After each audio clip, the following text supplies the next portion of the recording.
So hello beautiful people, ఇదైతే మన first vlog అనమాట. Day in my life vlog. అలా నా రూమ్ నుండి కిందకెళ్ళేటప్పుడు ఈ కన్స్ట్రక్షన్ సైట్ మీద ఒక కన్నేయటం అయితే గ్యారంటీ అనమాట. వాళ్ళ సైట్ మేనేజర్ కన్నా నేనే ఎక్కువ యాక్టివ్గా ఉంటాను. ఇంకా పూజ చేసి నేను రోజు కాలభైరవాష్టకం ఇంకా హనుమాన్ చాలీసా చదువుతాను. మా అమ్మ హారతిస్తుంది. అక్కడ వెంకటేశ్వర స్వామి ఫ్రేమ్ నుండి సాంగ్ అయితే వస్తుంది. కాకపోతే ఇక్కడ కాపీరైట్ పడుతుందేమో అని మ్యూట్ చేశాను. బయటికెళ్ళేటప్పుడు ఆబ్వియస్లీ మనం లైట్స్, ఫ్యాన్స్ ఆఫ్ చేసే ఎళ్తాము. కానీ కిందకొచ్చిన నన్ను మళ్ళీ ఒకసారి చెక్ చెయి పో, సరిగ్గా ఆఫ్ చేసావా అని చెప్పి మళ్ళీ పంపుతారు. వాళ్ళు ఒకసారి చెక్ చేయమంటే నేనేమో 2 సార్లు చెక్ చేసొస్తాను.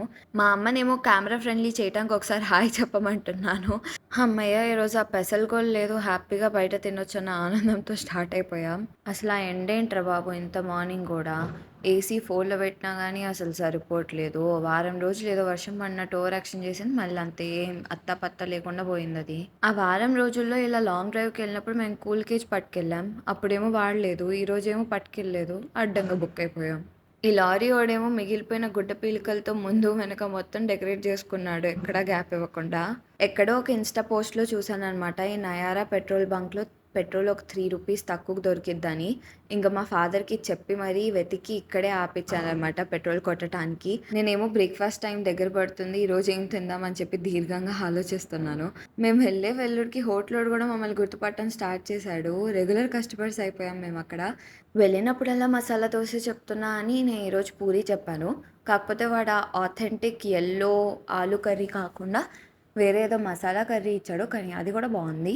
అండ్ నేను మీ అందరికీ చెప్పాల్సిన ఇంపార్టెంట్ విషయం ఒకటి ఉందనమాట. ఎవరైనా నా షార్ట్ వీడియో చూసి ఈ వీడియో చూస్తుంటే వాళ్ళకైతే తెలిసుంటది.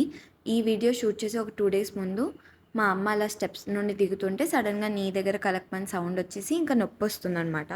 నుంచోలేకపోయింది, కూర్చోలేకపోయింది, నడవలేకపోయింది. అయితే నేను ఇంక దగ్గరున్న అపోలో ఫార్మసీలో నుండి ఏవో మెడిసిన్స్ తీసుకొచ్చాననమాట.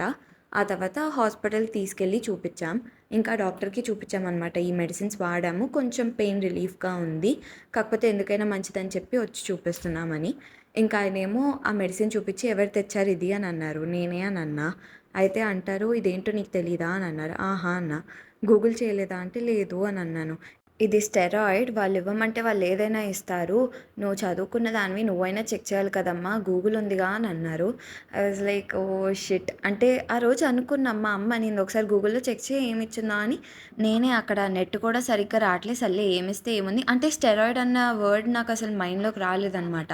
సర్లే ఏమిస్తే ఏముంది. ఎలా అయినా ఇప్పుడు నువ్వు ఇంటి వరకు చేరాలంటే వాడాలి కదా! అని చెప్పి నేను ఇంక వదిలేసాను. ఇక్కడ మనం బ్యాడ్‌లో వెతకాల్సిన గుడ్ ఏంటంటే నేను చెప్పా కదా! మేము కూల్ కేజ్ క్యారీ చేశామని. సో, ఆ 2, 3 టైమ్స్ లైక్ ఎవరైనా ఫిఫ్త్ మెంబర్ కార్ ఎక్కినప్పుడు సర్లే ఎవరెళ్లి వెనక పడతారని చెప్పేసి మా అమ్మ దాన్ని ఒళ్ళో పెట్టుకొని కూర్చుందనమాట. దానివల్ల నీస్ మీద ప్రెషర్ పడి ఇంకా ఆ ప్రాబ్లమ్ అలా బయటపడిందనమాట.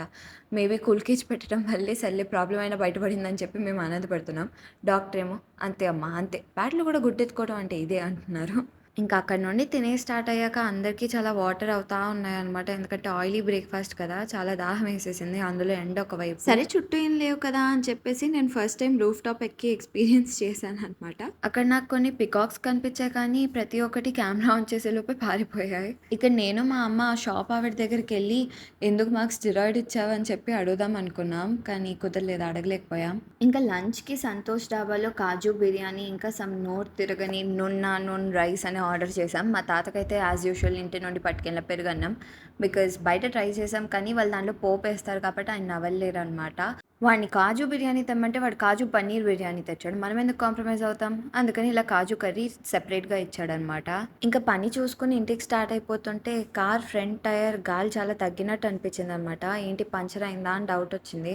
సో, రిస్క్ చేయలేం కాబట్టి హైవే ఎక్కకముందే ఇక్కడ చూపిచ్చాం. కానీ అప్పుడు ఎందుకో తెలీదు నా మైండ్‌లోకి వచ్చిన వర్డ్ దిష్టి అనమాట. అంటే నేను కొత్త కారు కొన్నామని చెప్పేసి వీడియో ఏసినప్పుడు ఒకరు కామెంట్ చేశారు.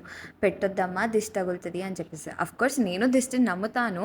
కాకపోతే నాకెప్పుడు ఉండే డౌట్ ఏంటంటే మనందరం ఇలా నమ్ముతాం. ఓకే. మనకు తగులుతది. మనం దిష్టి కూడా తీయించుకుంటాం. కానీ బిగ్ షాట్స్ చాలా మందికి కూడా తగులుతది కదా! అంబానీ లాంటి వాళ్ళకి అందరికీ తగులుతది. మనందరం ఎప్పుడూ అనుకుంటానే ఉంటాం. ఓహ్! రిచెస్ట్ పర్సన్ అని చెప్పేసి. మరి తనకి తగలదా? అఫ్‌కోర్స్ వాళ్ళు ఇంకేదో చేయించుకుంటూ ఉండుంటారులే కానీ, ఒక మూఢనమ్మకం మీకు చెప్తాను. అంటే అది ఇప్పుడు జరగలేదు కానీ ఒక ఫ్యూ ఇయర్స్ బ్యాక్ జరిగిందనమాట. మేము ముగ్గురం ఇలానే లాంగ్ జర్నీ జరుగుతుంటే ఎవడో వచ్చి గుద్దాడనమాట. ఇంకా మా అమ్మ అలానే ఆంటీలకి చెప్పిందనమాట ఇలా అయింది అని. వాళ్ళన్నారు, "మరి ముగ్గురే ఎళ్తే గుద్దరా మరి?